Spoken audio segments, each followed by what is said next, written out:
कुष्ठ रोग यानी लेप्रोसी एक ऐसी बीमारी है जिसमें आपको दवाई के साथ साथ अपनी केयर भी बहुत करनी पड़ती है।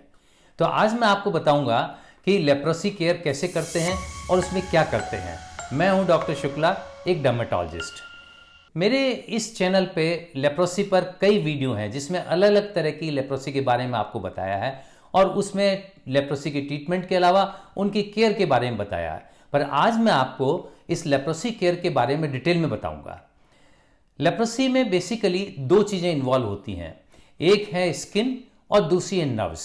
और इनके इन्वॉल्वमेंट होने के कारण से स्किन में सूनापन आ जाती है और मसल्स की वीकनेस होती है और मसल्स में पैरालिसिस हो सकती है।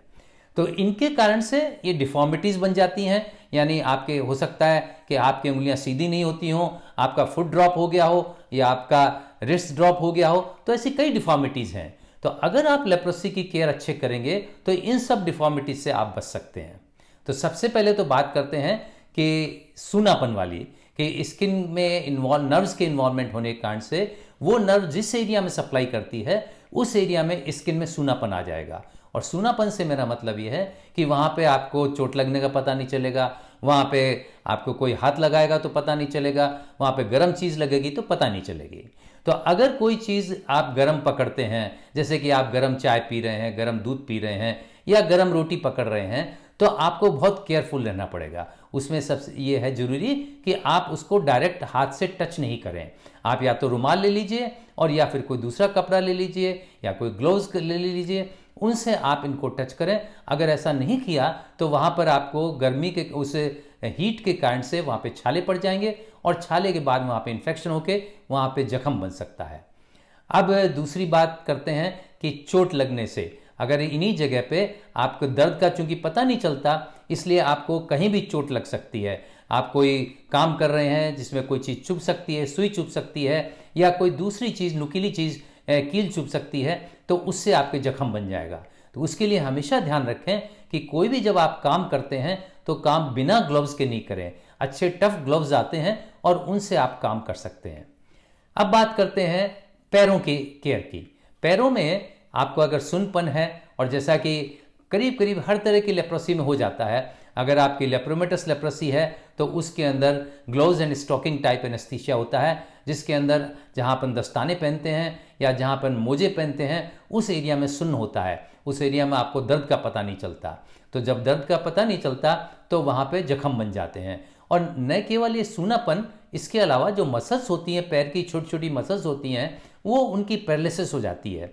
तो पैरालिसिस होने के कारण से आपकी जो बॉडी का जो वेट है जो ट्रांसमिट होता है वो उसका बहुत प्रेशर पड़ता है। तो चूंकि मसल्स पैरालिसिस हो गई इसलिए वो वहाँ पे प्रेशर ज़्यादा पड़ेगा, ज़्यादा प्रेशर पड़ेगा तो वहाँ पे प्रेशर के कारण से जख्म बन जाता है और वही आगे चल के बड़ा जख्म बन सकता है जिसको हम बोलते हैं प्लांटर अल्सर।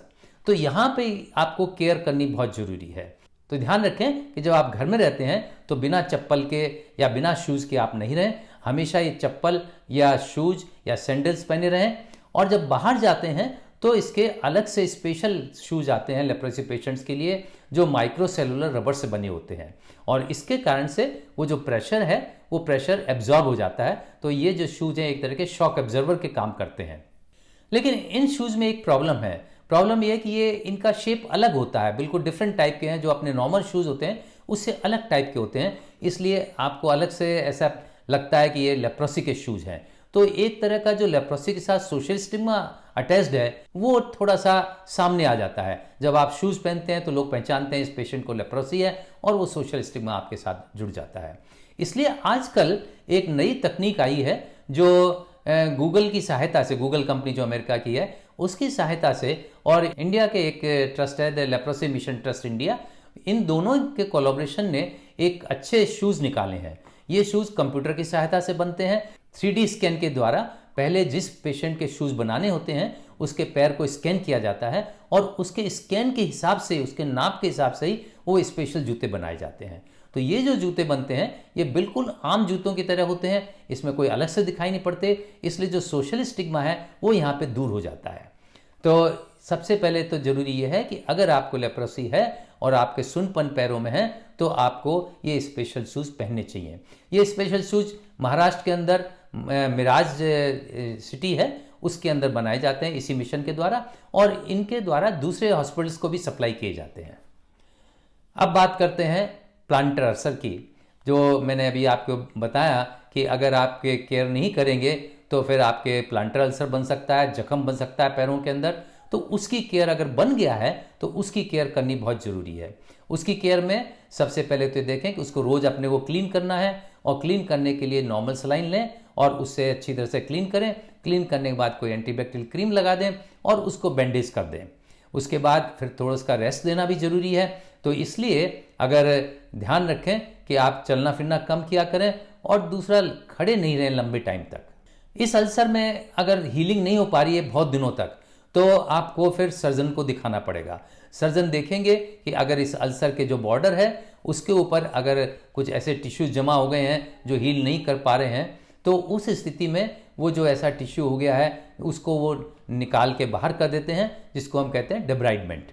उसके बाद फिर ये भी देखना पड़ता है कि अंदर की जो बोन्स हैं उसमें इन्फेक्शन तो नहीं हो गया है। अगर बोन्स में इन्फेक्शन हो गया है और बोन्स खराब हो गई हैं, वो गल गई हैं, तो उन बोन्स को बाहर निकालना पड़ता है। और उसके बाद ये भी देखना पड़ता है कि अगर बोन्स ज़्यादा खराब हो गई हैं और उनको हम नहीं बचा सकते हैं, तो फिर हो सकता है कि आपके पैर को काटना भी पड़े। तो ये सब उस स्थिति में है जो बहुत एडवांस स्टेज में पहुंच जाते हैं। अगर पहले ही आप केयर करेंगे तो ये हो सकता है इस स्टेज तक नहीं पहुंच पाए और आपका पैर बच सकता है। लेप्रोसी में हाथ पैरों के शून्य के अलावा बॉडी के कुछ दूसरे ऑर्गन्स भी इन्वॉल्व हो सकते हैं, जैसे कि आँख है। अगर आँख इन्वॉल्व होती है तो वहाँ जो आँख को नर्व सप्लाई करती है, तो वो नर्व में अगर इन्फेक्शन हो गया लेप्रोसी का, तो उससे जो मसल्स हैं वो पैरालाइज हो जाती हैं। तो इससे जो पलक होती है, आँख को बंद करने वाली पलक जो होती है, उसकी मसल अगर पैरालाइज हो गई तो फिर आपकी आँख बंद नहीं होगी। और अगर आपकी आँख बंद नहीं होगी, पलक नहीं झपकेगी, तो फिर उस केस के अंदर जो एनवायरनमेंट के अंदर जितने भी मिट्टी, धूल है, दूसरी चीज़ें हैं, वो आपके आँख के अंदर गिरती चली जाएगी। और आँख में अगर गिरेगी तो आँख के जो सामने का पोर्शन होता है कॉर्निया, वो डैमेज हो जाएगा, उसमें कॉर्नियल अल्सर बन जाएगा। और उसके बाद फिर वहाँ पे हीलिंग होगी, वहाँ पे स्कार बन जाएगा। स्कार बनेगा, उसके बाद वहाँ पे ब्लाइंडनेस हो सकती है, तो आपको दिखाई देना बंद हो सकता है। इसलिए इसकी केयर करनी बहुत ज़रूरी है। तो अगर आपके आँख में ये पलक बंद नहीं हो पा रही है तो आप इमीडिएटली आई सर्जन को कांटेक्ट करें, और वो इसके लिए जो भी उपाय होंगे वो आपको बताएंगे। आपको ये भी ध्यान रखना पड़ेगा, अगर ऐसी स्थिति है तो आप वैसे रैपअप ग्लासेस पहने जो कंप्लीटली आँख को कवर कर लेते हैं और जिसमें बाहर की धूल मिट्टी जाने के चांसेस बहुत कम हो जाते हैं। अब एक चीज़ और ध्यान रखें कि अगर आपके रिस्ट ड्रॉप है, फुट ड्रॉप है, आपकी उंगलियां सीधी नहीं हो पा रही हैं, तो इन सब चीज़ों में अगर ऐसी डिफॉर्मिटीज़ हैं तो आपको एक्सरसाइज करनी बहुत ज़रूरी है, जिसे कहते हैं फिजियोथेरेपी। उसमें आपको उंगलियों की एक्सरसाइज करनी पड़ेगी, आपके स्ट्रेचिंग एक्सरसाइज करें, उंगलियों को सीधी करने की कोशिश करें। आपसे नहीं हो पा रही है, किसी की हेल्प लेके उनको पैसिव एक्सरसाइज कराएं। तो ये एक्सरसाइज रेगुलरली आपको रोज़ करनी होती है। इसके अलावा ये अगर डिफॉर्मिटीज़ ऑलरेडी डेवलप हो गई हैं, तो जैसे रिस्ट ड्रॉप है, फुट ड्रॉप है, या आपकी उंगलियां सीधी नहीं हो रही हैं, तो इनकी सर्जरी हो सकती है। तो सर्जरी द्वारा, जिसको हम कहते हैं रिकंस्ट्रक्टिव सर्जरी, तो सर्जरी द्वारा इनको ठीक किया जा सकता है।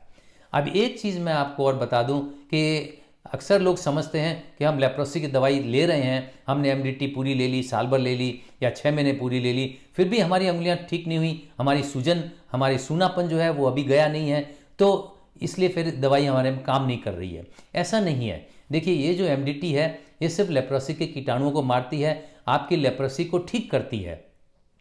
इससे आपके आगे डैमेज नहीं होते हैं। लेकिन जो ऑलरेडी डैमेज हो चुका है, जो नर्व्स में डैमेज हो गया, जिसके कारण से पैरालिसिस हो गई, जिसके कारण सूनापन हो गया, वो एमडीटी से ठीक नहीं हो सकता। वो तो आपके सर्जरी से या आपकी एक्सरसाइज से, इन्हीं चीज़ों से ठीक होगा। इसलिए एमडीटी को कभी भी बंद नहीं करें, एमडीटी पूरी लेते रहें, और ये जो इसका इलाज है वो अलग से इलाज कराते रहें। तो आज के लिए बस इतना ही। अगली बार फिर किसी एक नए टॉपिक के साथ आपसे मुलाकात होगी। तब तक के लिए आपसे आज्ञा चाहता हूँ। धन्यवाद।